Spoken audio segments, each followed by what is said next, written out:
One of the claims that you'll often hear from women and feminists is that men are far more likely to unalive their intimate partners than women are. They'll often cite statistics to prove their claim, yet refuse to acknowledge that said statistics don't actually reveal the truth of what is going on. Because those statistics are based on what actually happens after the fact and how the case is handled, and don't take into account some realities. Realities that most people aren't aware of, or in the case of feminists, are often trying to hide.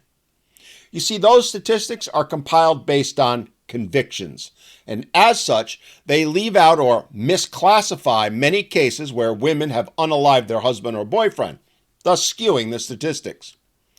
For example, let me introduce you to one Joshua Favors, who recently pled guilty to voluntary manslaughter for unaliving her ex-boyfriend, one Anthony Parker. This was a huge story a couple of years back in my area because she, as many female assailants do, played the "I'm a victim of DV" card, something the news ran with at length. They ran story after story talking about the risk women face from IPV and how more was needed to be done to protect them and raise awareness. Not one time, not a single time, did anyone call into question what had happened. Not one time was there even a hint of a discussion about how men are often the victims at the hands of women. Which speaks volumes because while the news was quite happy and willing to speak up on behalf of this woman, they showed they weren't even willing to consider that it could have been the man who was the actual victim.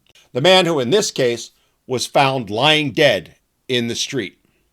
People were up in arms for this poor woman and coming to her defense, only for it to come out later that we weren't being given the full story. Now, I'm not going to declare whether or not she was a victim. It is, as often is the case, something that is a he said, she said. And while her defense and family claim she was, the facts, well, they're in a bit of a dispute. The truth is, she may have been. But what no one has talked about, at least not as far as I can tell, is that her ex may have been a victim of her abuse at her hands as well. We really don't know what is fact and probably never will. And when you consider the significant body of research that has been done that shows over 50% of the time incidents of IPV within couples is reciprocal, meaning it's both parties doing it to each other, it does beg the question, could that be what was going on here? Based on my experience having researched and worked with male victims and alleged perpetrators, I'd argue that is probably the case here. But again, we simply don't know for sure, and I doubt we ever will. But what isn't in dispute is that Ms. Favors wasn't being attacked as she first claimed. In fact, as it was proven later, she shot her ex in the back as he was running away from her. She left him bleeding out across the street. Let me repeat that to make sure you heard it right. She shot him in the back as he was running away from her. Not towards her, away. Originally, she was charged with second-degree murder, which I'd argue is the appropriate charge in this case. But in the end, they allowed her to plead guilty to a lesser charge of voluntary manslaughter.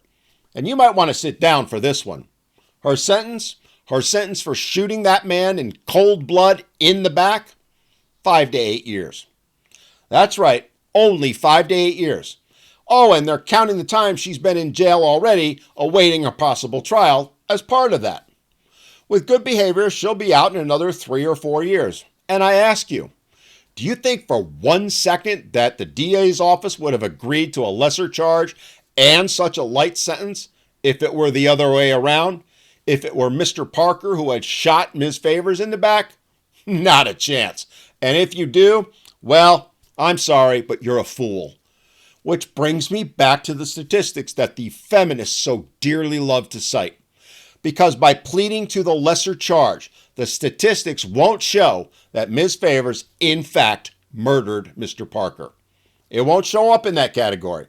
And this is something that happens all the time, where women are given much lighter charges and sentences, which in turn skews the reporting and the statistics. So the next time a woman or feminist makes that claim, mention this case to them and ask them, why are they citing statistics when said statistics are based on misrepresentations? And the proven fact that women are far more likely to be given lesser charges and lighter sentences than men are in these type of cases. Then sit back and listen to them try and justify it and dismiss the victim simply because he's a man, which is exactly what they're going to do. Oh, and one final thought. These women are always willing to cite the number of unalivings done by men each year, which in 2021, for example, was about 1,700. What they aren't willing to admit, and in fact go to great lengths to obfuscate, is that the very same Bureau of Justice statistics state that around 1,100 men were unalived by the women in their life that very same year. They won't tell you that, and they won't tell you that that happens every single year. And why?